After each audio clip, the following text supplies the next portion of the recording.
विधायक बना तो भ्रष्टाचार मुक्त होगा रफीगंज प्रखंड विधानसभा। किसानों के हर खेत में पहुंचेगा लाल पानी और मेडिकल कॉलेज का भी स्थापना होगा। अब समाचार विस्तार से बताते चले कि रफीगंज विधानसभा क्षेत्र से वर्ष 2015 में लोक जनशक्ति पार्टी तथा वर्ष 2020 में विधानसभा क्षेत्र से निर्दलीय उम्मीदवार के रूप में चुनाव लड़ चुके लोक जनशक्ति पार्टी रामविलास के प्रदेश महासचिव प्रमोद कुमार सिंह ने रफीगंज के एक निजी होटल में पार्टी के कार्यकर्ताओं के साथ बैठक की और मिशन 2025 पर बृहद रूप से चर्चा की। चर्चा के दौरान उन्होंने यह घोषणा की, यदि वर्ष 2025 मिशन के तहत मैं रफीगंज विधानसभा चुनाव में जनता हमें अपना आशीर्वाद देती है तो वे रफीगंज प्रखंड को भ्रष्टाचार मुक्त कराएंगे। स्थिति ऐसी बनाई जाएगी कि कोई भी भ्रष्ट अधिकारी यहां आने की हिम्मत नहीं करे और यदि गलती से आ भी जाए तो यहां से बोरिया बिस्तर समेट कर भागने को मजबूर रहे। आगे उन्होंने कहा कि विधानसभा क्षेत्र की जनता के घंटे के काम मिनटों में संपादित होंगे, चाहे वह किसी भी विभाग का कार्य क्यों न हो।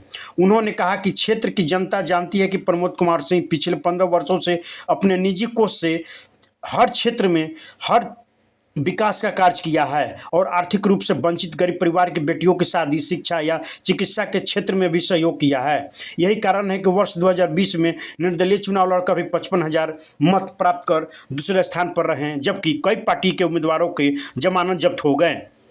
श्री सिंह ने आगे कहा कि यदि उन्हें विधानसभा के प्रतिनिधित्व का मौका मिलता है तो पूरे क्षेत्र में घर घर पर एक नंबर लिखा जाएगा, जहां क्षेत्र की जनता अधिकारियों एवं कर्मचारियों की शिकायत दर्ज करा सके और उसका उक्त शिकायतों को संज्ञान में लेते हुए त्वरित कार्रवाई की जाएगी। उन्होंने कहा कि उनके द्वारा प्रखंड स्तर पर नहीं बल्कि पंचायत स्तर पर जनता दरबार आयोजित किए जाएंगे, जहां सभी विभाग के अधिकारी मौजूद होंगे। उन्होंने संकल्प लिया कि यदि उन्हें नेतृत्व का मौका मिला तो रफीगंज में मेडिकल कॉलेज भी खोले जाएंगे और मेडिकल कॉलेज राज्य के गिने चुने मेडिकल कॉलेज में एक होगा। इसके अलावा किसानों के खेतों तक लाल पानी पहुँचाएंगे ताकि किसान खुशहाल और समृद्ध हो सके। आगे प्रमोद कुमार सिंह ने क्या क्या कहा, आइए आपको सुनाते हैं।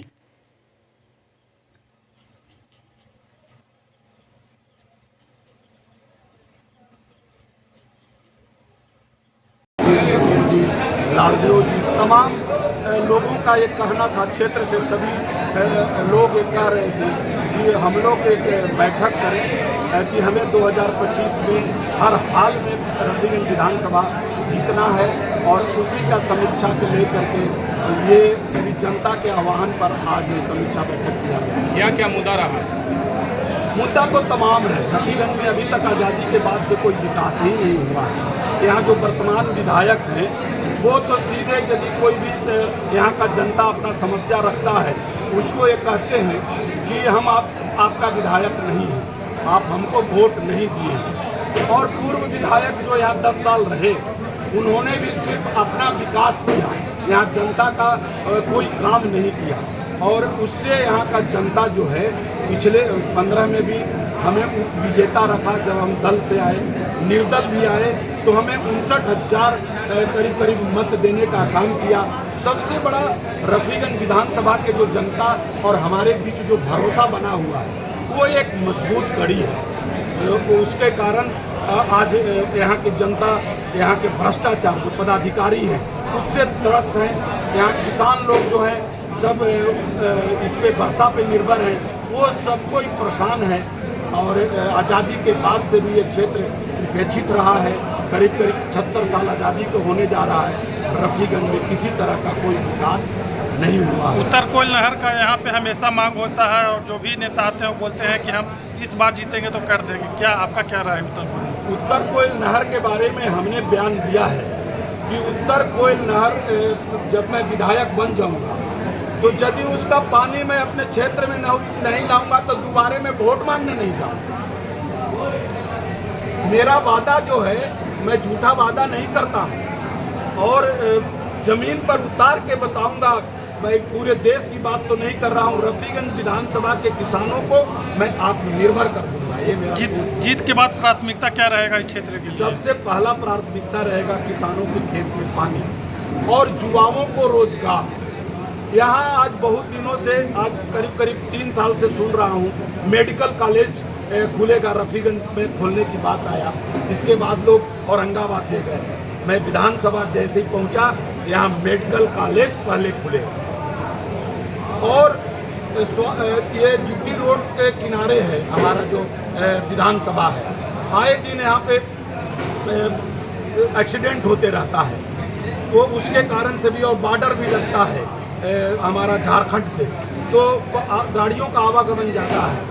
यहाँ ट्रामा सेंटर का भी मांग होगा और ट्रामा सेंटर भी औरंगाबाद में खोला जाएगा। अच्छा, रफीगंज में जाम की समस्या बहुत बनी हुई है, आए दिन यहाँ पे जाम लगी हुई रहती है। सबसे पहले यहाँ बाईपास होनी चाहिए और बाईपास यहाँ सर्वप्रथम विधायक बनने के बाद बाईपास का निर्माण होगा और जाम से निजात दिलाया जाएगा। वर्तमान स्थिति है कि दो गुटों में जो है राजनीति चल रही है, गठबंधन का, एक एनडीए और दूसरा जो है महागठबंधन। और जब चुनाव का वक्त आता है तो उड़न खटोला की तरफ, पैरासूट की तरह जो है यहाँ कैंडिडेट बनाया जाता है। अगर यदि आपको दल से हट करके अगर यदि चुनाव लड़ना पड़ेगा तो उस परिस्थिति में क्या कीजिएगा? नहीं, जब वो हमारे ऊपर, अभी हम दल से बंधे हुए हैं।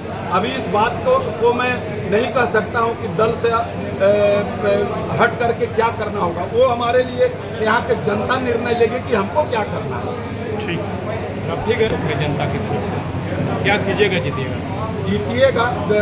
भ्रष्टाचार एक ईमानदार व्यक्ति खत्म कर देगा। जिस दिन मैं विधायक बना उस दिन यहाँ के पदाधिकारी अपने आप ट्रांसफर करा लेंगे। वो जानेंगे ना कि जो प्रमोद सिंह है ये तो स्वयं का पैसा लगा करके क्षेत्र में विकास करता है, और जो सरकार द्वारा दिया हुआ पैसा का दोहन करने वाले यहाँ बचेंगे नहीं। उनको अल्टीमेटम दे दिया जाएगा कि आप या तो यहाँ से ट्रांसफ़र करा लीजिए या ईमानदारी पूर्वक जनता का काम कीजिए।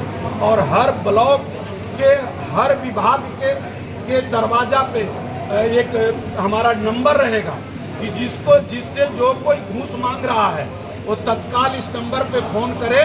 हम 1 से 2 दिन के अंदर या तत्काल औरंगाबाद में उपलब्ध रहे तो उसी समय हम उस कार्यालय में जा करके और उसका निदान करेंगे। जिला मुख्यालय एवं जिले के विभिन्न क्षेत्रों में आज पानी की सबसे बड़ी समस्या उत्पन्न हो गई है, जिसका मुख्य वजह श्री सीमेंट प्लांट जिला मुख्यालय में स्थापित एनपीजीसी और शहर में चल रहे औरंगाबाद एवं नगर पंचायत रफीगंज में भी आरओ प्लांट को माना जा रहा है। इस संबंध में आपका क्या राय है?